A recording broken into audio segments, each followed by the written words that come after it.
This business meeting of the Senate Foreign Relations Committee will come to order. I acknowledge that we have our nominees for the subsequent hearing before us, so we'll just ask you to sit and hold tight. Today we'll be marking up 3 legislative items and voting on 5 Foreign Service Officer promotion lists. As you all know, today's business meeting will be followed immediately by a nominations hearing. Now, I have to make some remarks about today's meetings.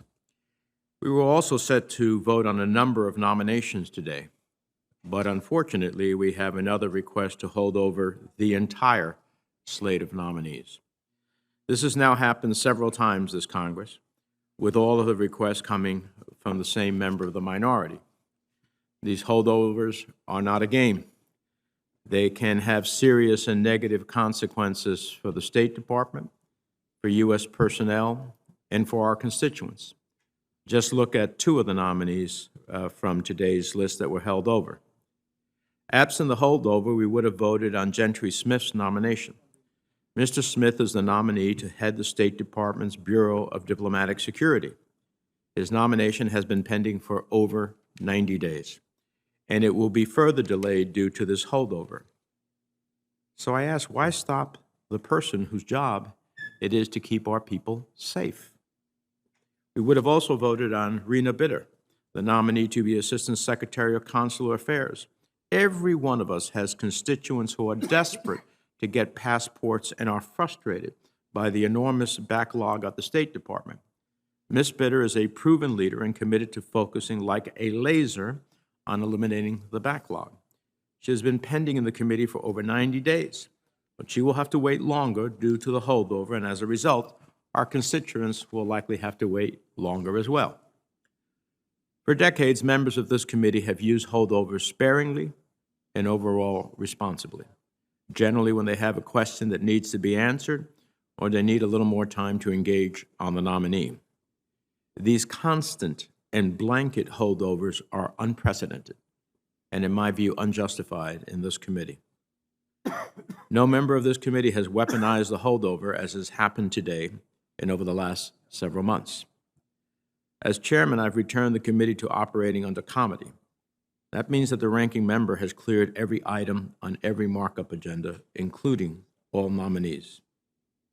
Given the extensive minority input that often, understandably slows the process on the front end, it is clear that these holdovers serve no purpose other than delay.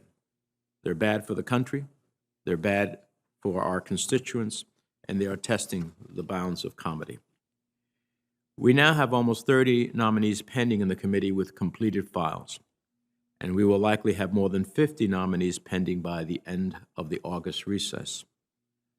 And so I am, well, it takes some hard work, but I am looking forward to working with the ranking member, who has been, I must say, very cooperative and helpful in this regard, in trying to get more nominees up before the committee and hopefully to the floor before the recess.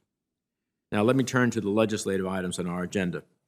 We have before us today S-2297, the International Pandemic Preparedness and COVID-19 Response Act, S-812, a bill championing Taiwan's observer status in the World Health Organization, and S-Res 310, a resolution expressing solidarity with Cuban citizens and condemning the Cuban regime's latest acts of repression. I'm pleased that we'll be marking up S-2297, the International Pandemic Preparedness and COVID-19 Response Act. Senator Risch and I agreed to collaborate on this bill a few months ago, and today we have before us a bipartisan global health bill that includes a number of important measures to both enhance current COVID-19 response efforts and to ensure that we are better prepared for the next pandemic, whenever it may occur. COVID-19 is continuing to rage in many countries around the world. Most recently, as the Delta variant is showing us, the novel coronavirus continues to pose a threat to American lives and livelihoods as long as it persists anywhere in the world.